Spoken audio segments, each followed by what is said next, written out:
Uncle Ben. Murdered. I have to find the guy who did it. There's nothing Peter Parker can do at this point. But Spider-Man is a different story. Normally, this is where I try to make some witty comment as a lead to my review, but this time I was too distracted by the flying human arachnid to come up with one. You see, this is Spider-Man. Yes, the Spider-Man. And he's mighty pissed. I mean, I can't really blame him, but nonetheless, his anger is spewing forth in viscous globs of web-like rage. Apparently, this iconic hero, this staple of comics, cartoons, movies, and Halloween costumes, has finally had his fill of lackluster video games.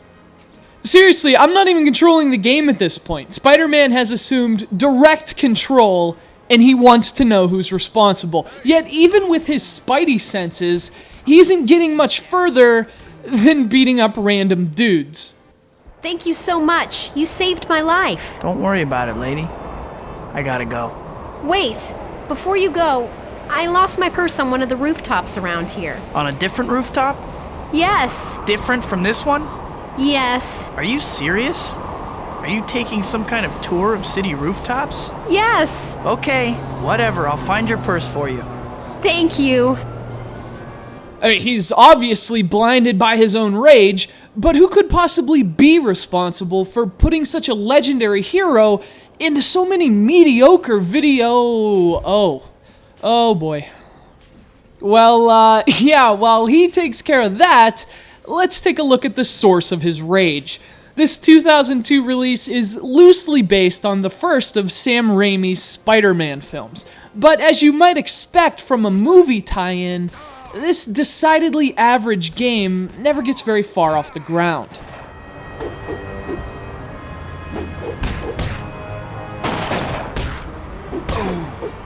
The story follows the plot of the Spider-Man movie, but in the same way a drunken friend follows you on the sidewalk. It gets to the same place, but it stumbles a lot and falls over along the way. Incidentally, controlling Spider-Man often feels the same. Now, to be fair, that's not the case when you're outdoors. As long as you're outside the buildings, Spider-Man's control hindrances are less noticeable. In fact, the game is really at its best when you're swinging across the towering city skyline. It's a lot of fun to soar past skyscrapers and engage enemies in midair, especially when you're so high you can barely make out the cars below.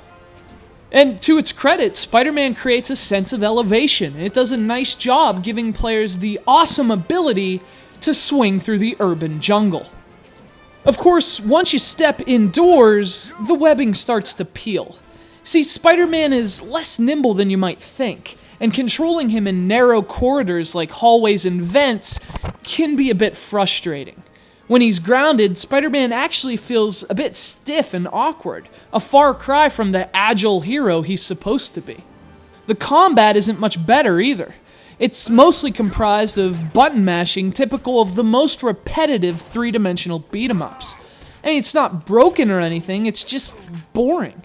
Unlike soaring through the city, there's just no hook to beating up like-modeled enemies. Worse yet, the camera's just a mess. You can't lock it behind Spidey, and although you can move it manually with the right analog stick, it's clunky and unreliable at best. Now fortunately, you can lock the camera by targeting enemies, which is when your view is at its best, but especially indoors, the camera's often a real struggle. The fun of swinging through the city just isn't worth dealing with the overall mediocrity of the game's design. And anyway, better games based on this iconic character have since been released. So unless you're a die-hard Marvel collector, this Spider-Man game is one worth squishing.